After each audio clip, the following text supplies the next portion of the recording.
શું 2001નું પુનરાવર્તન થશે? કચ્છ અને ગુજરાત માટે ફરી ચિંતાના સમાચાર.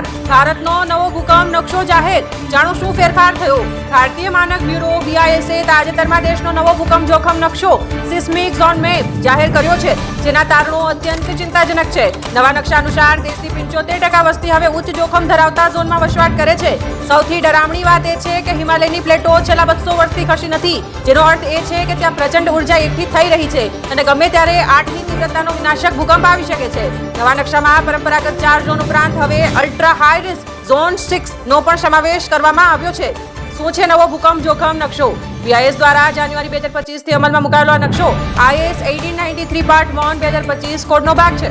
અગાઉનો નકશો 2002 નો હતો, જેમાં 2016માં સામાન્ય સુધારા થયા હતા, પરંતુ આ નવો નકશો 10 વર્ષના ગહન સંશોધન અને પદ્ધતિ પર આધારિત છે, જે વધુ સચોટ છે. હવેથી તમામ સિવિલ એન્જિનિયરો અને આર્કિટેક્ટ નવી ઇમારતો, પુલો અને ડેમ બનાવતી વખતે આ નવા નકશાના માપદંડોનું પાલન કરવું તેને માટે ફરજિયાત રહેશે.